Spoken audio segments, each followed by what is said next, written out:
اگر نماز کے دوران ہوا خارج ہو جائے یعنی ہوا نکل جائے تو کیا کرنا چاہیے؟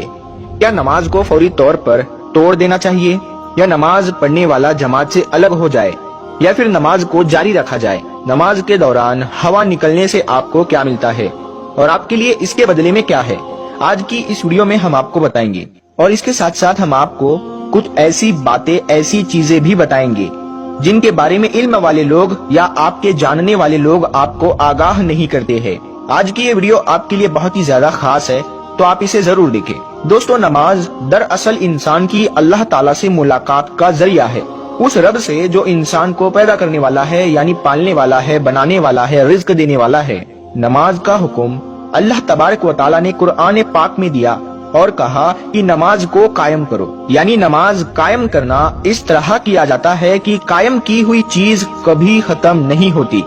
یعنی جب روزانہ 5 مرتبہ آپ کو مسجد کی طرف پکارے تو اللہ کی بارگاہ میں جا کر پیش ہو جائے اور اس بات کو اپنے ذہن میں رکھا جائے کہ دراصل آپ اللہ کے گھر جا رہے ہیں۔ اللہ کو آپ کے قیام، رکوع اور سجود کی ضرورت نہیں ہے، بلکہ آپ کے دل کے اندر جو تقوی موجود ہے کہ آپ اس دو جہاں کے رب کے سامنے پیش ہو رہے ہیں۔ اللہ تعالیٰ انسان کی وہ نیت اور اس تقوی کو دیکھتا ہے۔ پہلے دوستو، جب کسی انسان کے دل کے اندر یہ خیال بیٹھ گیا اور ایمان کی حد تک بیٹھ گیا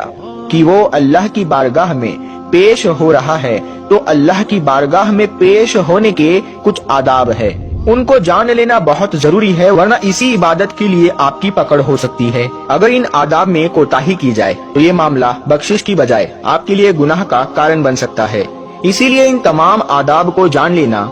بہت ہی ضروری ہے۔ دوستو، نماز کے لیے جس جگہ کو چنا جائے وہ پاک اور صاف ہونی چاہیے، یہ ہر مسلمان کو پتا ہوتا ہے۔ آپ جہاں کھڑے ہو کر نماز ادا کرے وہاں روشنی ہونی چاہیے، اور آپ کا رخ یعنی آپ کا منہ قبلہ شریف یعنی خانہ کعبہ کی طرف ہونا چاہیے۔ انسان کے جسم پر کسی قسم کی کوئی ناپاکی یعنی کوڑا یا گندگی نہیں ہونی چاہیے، کپڑے پاک اور صاف ہونے چاہیے، جسم پاک ہونا چاہیے، اور ہر نماز سے پہلے وضو کر لینا ضروری ہے۔ وضو کے کچھ فرائض ہے جن کو پورا کرنا ضروری ہے، ورنہ ان کے بغیر وضو نہیں ہوگا، اور اگر کسی شخص کا وضو نہ ہو اور وہ نماز پڑھنے کے لیے مصلی پر کھڑا ہو جائے تو اس کے نتیجے میں